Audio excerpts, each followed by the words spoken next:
Teacher का दर्जा है तो वो न जाने कितने MLAs और कितने MPs और कितने बड़े प्रोफेशनल्स भी हो जाए, उन सबसे ऊंचा मुकाम अगर किसी का है तो वो टीचर्स का है। लेकिन हकीकत ये है, और बड़े अफसोस के साथ ये कहना पड़ता है, कि जो दर्जा और जो मुकाम टीचर्स को इस मुल्क के अंदर मिलना चाहिए, वो कहीं ना कहीं हम देखते हैं कि वो दर्जा नहीं दिया जाता है। जबकि दूसरे मुल्कों के अंदर टीचर्स की क्या अहमियत होती है, उनको जो इज्जत बख्शी जाती है। हमारे पास तो हम देखते हैं कि कोरोना हो जाए तो आप लोगों के हाथ में रजिस्टर थमा दी जाती है कि जाओ सर्वे करके आओ। इलेक्शन का वक्त आया तो आपके हाथ में रजिस्टर थमा दी जाती है कि जाओ सर्वे करके आओ। कारे साहब, ये सब बंद होना चाहिए, क्योंकि टीचर जो है वो एक समाज को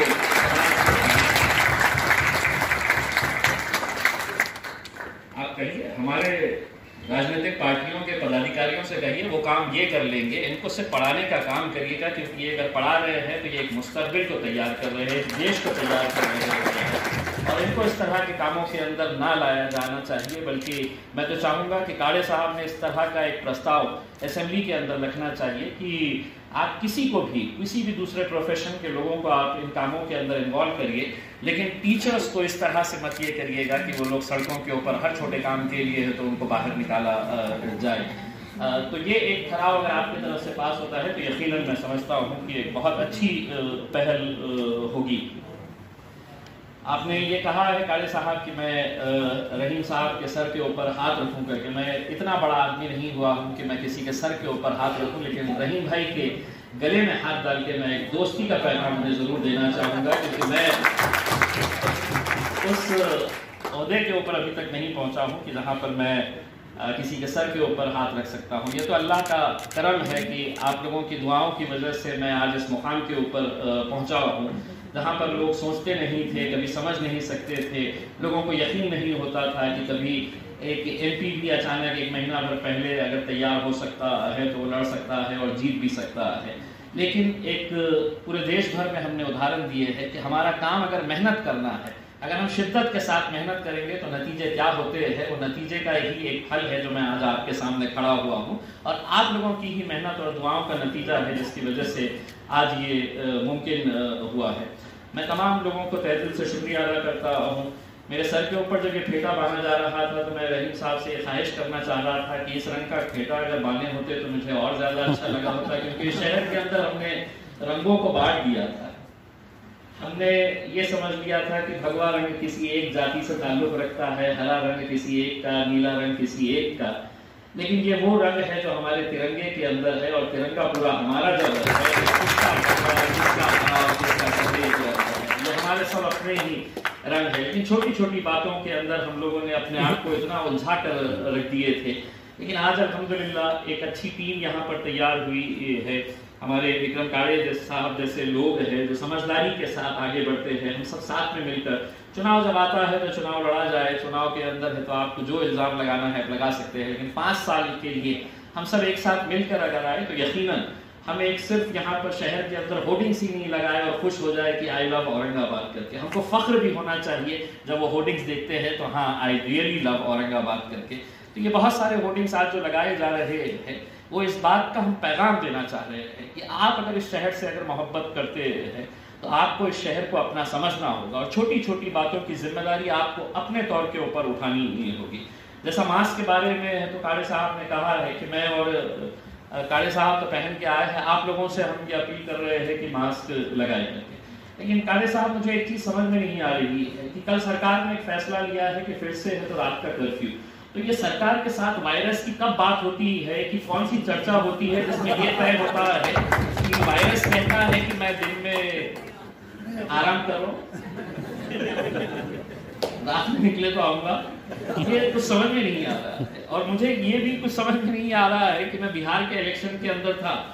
और 50-50 हज़ार लोगों की सभाएं हम वहाँ पे लेते थे लोगों की, और मैं ढूंढता था कि उन 50,000 के अंदर एक आध तो बंदा दिख जाए कम से कम मास्क लगाया हुआ। तो हम भी बड़ी ईमानदारी के साथ 2 दिन तक लगाए थे, लेकिन तीसरे दिन वो बिहारी आंख पे चढ़ते थे, बोलते साहब एक फोटो लेना है करके। तो हम बोलते थे लो, तो मास्क खींचते थे, मास्क हटाइए साहब। तो तीसरे दिन हमने भी मास्क लपेटा और जेब में रख दिया, और हमने कहा कि अब जो भी होगा अल्लाह के भरोसे के ऊपर होगा करके। ये है कि हम लोग अपनी अपनी जिम्मेदारियों को समझें और इस शहर को और अच्छा खूबसूरत बनाने में आप लोगों के ताउन की ज़रूरत है। मुझे मालूम है कि इस कोरोना के पीरियड के दौरान कितनी सारी दिक्कतों का सामना टीचर्स को करना पड़ा है। बहुत सारे टीचर्स को आज ऑनलाइन क्लासेस लेने के लिए जब कहा जा रहा है तो एक नया कंसेप्ट है जो चाहे मेरे हिसाब से स्टूडेंट्स के लिए भी एक नया कंसेप्ट है और टीचर्स के लिए भी एक नया कंसेप्ट है। लेकिन अब किसी ने सोचा नहीं था, आपके कभी हमारे ख्वाब में भी हमने कभी सोचा नहीं था, एक छोटा सा ऐसा वायरस जो आंख से दिख भी नहीं सकता है, जिसको हम कभी देख भी नहीं सकते हैं, उसमें इतनी ताकत है कि वो पूरी दुनिया को बंद कर सकता है। लेकिन एक ऐसा है, अब हम तो यही दुआ कर रहे हैं और आप लोगों से भी यही दुआ कर रहे हैं कि 2020 जाने में अभी महज एक हफ्ता बचा हुआ है। दोबारा ये 2020 कभी हमारी ज़िंदगी के अंदर लौट करना है, ये दुआ करनी चाहिए कि एक साल कैसा गुजारे हैं लोगों ने, इन परेशानियों के साथ गुजारे हैं, वो देखते हुए एक उम्मीद के साथ हम लोगों को आगे बढ़ना है कि आने वाला साल हम लोगों के लिए खुशियों का रहे, एक नई उमंग, एक नई ताजगी के साथ हम लोग आगे बढ़े। टीचर्स की जितनी दिक्कतें हैं, मुझे मालूम है कि विक्रम साहब आपके बहुत सारे मुद्दों को उठाते हैं, लेकिन एक खासदार की हैसियत से मेरी भी कोशिश है कि जब मैं काले साहब मैं जब ग्रामीण क्षेत्र के अंदर जाता हूँ और विजिट करता हूँ, वहाँ के स्कूल्स की जब हालत देखता हूँ तो मुझे पर्सनली इस बात का बड़ा अफसोस होता है कि कहीं कहीं गांव के अंदर कुछ इमारतों की ऐसी हालत है कि जहाँ पर तपती हुई धूप में, जब मुझे याद है अच्छी तरीके से कि जब मैं प्रचार करने के लिए मार्च के महीने के अंदर जब गाँव के अंदर जाता था और वहाँ टीन के शेड के नीचे छोटे छोटे बच्चों को ज़मीन के ऊपर बैठकर पढ़ते हुए देखता था, तो मुझे कहीं ना कहीं वो बातें याद आ जाती थी नरेंद्र मोदी साहब की, जहाँ पर विकास के बारे में वो बार बार बात करते रहते हैं। तो हकीकत ये है कि अगर इन गाँव तक हमने विकास नहीं पहुँचाया है, कि वहाँ पर मैं जब खड़ा हुआ था 15 मिनट उन बच्चों से बात कर रहा था तो मैं खुद पसीने से लथपथ हो गया था। उस वक्त मैंने ये ठान लिया था कि जीतो या हारो, कुछ भी नतीजा हो, लेकिन ये स्कूल्स को बेहतर बनाने की जिम्मेदारी मैं उठाऊंगा करके। और मैंने अपने तौर के ऊपर सरकार के पास इसका मैंने ये किया है। सरकार भले ही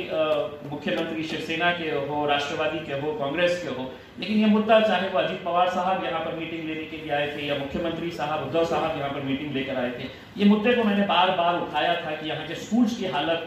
बेहतर होनी चाहिए करके। उस वक्त तकरीबन कुछ स्कूल्स को आइडेंटिफाई किया गया था, लेकिन कोरोना की वजह से वो मामला भी थोड़ा सा ठंड बस्ते में आ गया है। इंशाल्लाह हम कोशिश कर रहे हैं कि सरकार के पास से बहुत ज़्यादा उम्मीद करना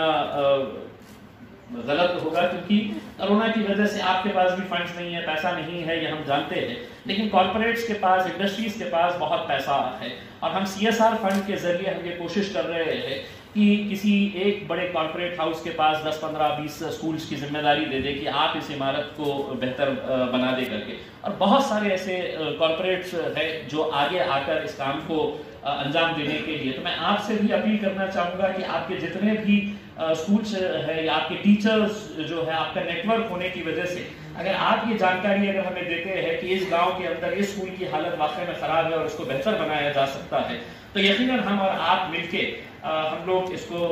बनाने में, बेहतर करने के अंदर पूरी ईमानदारी के साथ कोशिश करेंगे। और मैंने तो लक्ष्य रखा है कि आने वाले अब बहस 3-3.5 साल बचे हुए हैं, उसके अंदर जितना काम कर सकते हैं कर ले, क्योंकि आगे का वक्त क्या होता है किसी को पता नहीं। राजनीति के अंदर कब किसके साथ क्या होने वाला है पता नहीं है। ये मौका आ गया था, धन्यवाद है हमारे दोस्त कन्नड़ का कि जिनकी वजह से मैं खासदार बन गया। आगे पता नहीं है क्या होने वाला है, लेकिन अगर विक्रम काले साहब की मेहरबानी रही तो आगे से अच्छा रहेगा इंशाअल्लाह, हमारी उम्मीद है। मैं एक बार फिर से आप तमाम का तहे दिल से शुक्रिया अदा करता हूँ और तमाम टीचर्स को बहुत बहुत मुबारकबाद पेश करता हूँ। बहुत बहुत शुक्रिया।